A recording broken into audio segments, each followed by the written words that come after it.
ഇന്ന് എളുപ്പത്തിൽ തയ്യാറാക്കാവുന്ന ഒരു വെണ്ടയ്ക്ക പച്ചടിയാണ് വെക്കുന്നത്. ഒരു 5-6 വെണ്ടയ്ക്കേ ഉള്ളൂ, അത് അരിഞ്ഞു വെച്ചിട്ടുണ്ട് വട്ടത്തിൽ. പിന്നെ ഒരു 3 പച്ചമുളകും കൂടി അരിഞ്ഞു വെച്ചിട്ടുണ്ട്. അപ്പം നമ്മുടെ ചട്ടി ചൂടായിട്ടുണ്ട്, അതിനകത്തോട്ട് എണ്ണ ഒഴിച്ചു, എണ്ണയും ചൂടായിട്ടുണ്ട്. നമുക്കിനി ഈ വെണ്ടയ്ക്കയും പച്ചമുളകും ഒന്ന് വറുത്തെടുക്കാവുന്ന ഒരു പച്ചടിയാണ്. ഇല്ല, എളുപ്പമാണ്.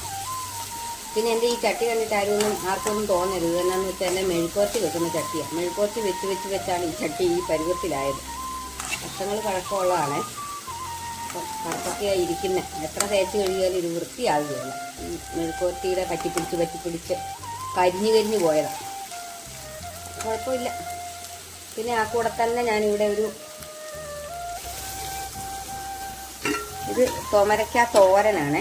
എന്നും ഇവിടെ തോമര പുളിവെള്ളമൊക്കെയാണ് വെക്കുന്നത്. തോരപ്പുളിവെള്ളം എന്ന് പറയും കാസർഗോഡ് ഭാഗത്ത്. അപ്പോൾ ഇന്ന് ഞാൻ വിചാരിച്ചു അതൊരു തോരൻ വെക്കാം. ഒന്നുമില്ല, തോര വേകാനാകുമ്പോഴത്തേക്കിനും കുറച്ച് ഉള്ളിയും പച്ചമുളകും അരിഞ്ഞിട്ടു. പിന്നെ ഞാൻ കുറച്ച് മല്ലിപ്പൊടിയും മുളക് പൊടിയും മുളക് പൊടിയും മല്ലിപ്പൊടിയും ഒന്ന് ചൂടാക്കിയിട്ട് തേങ്ങയും കൂടി ഒന്ന് ചതച്ച് കുറച്ച് കരിവേപ്പിലയും കൂടി ഇട്ട് ഇതിനകത്തിട്ടു. ഇനിയിപ്പോൾ ഇതൊന്ന് വറ്റി വന്നു കഴിയുമ്പോൾ കുറച്ച് പച്ചവെളിച്ചെണ്ണയും കൂടി ഇളക്കി വാങ്ങും. അങ്ങനെ നമ്മുടെ തോമരത്തോരൻ അങ്ങനെയാണ് ഞാൻ വെക്കുന്നത്. നല്ല ടേസ്റ്റാണ്.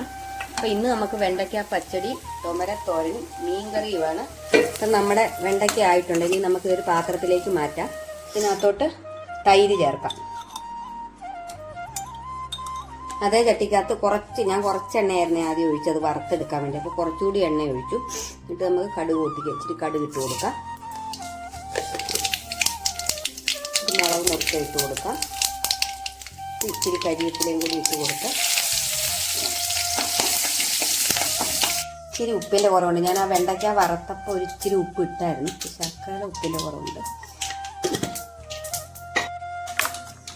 ഒരു തൊടുകറി അത് പൊട്ടിച്ച് ഇട്ട് കൊടുക്കും. അപ്പം നമ്മുടെ വെണ്ടയ്ക്ക പച്ചടി ഇവിടെ റെഡി ആയിട്ടുണ്ട്.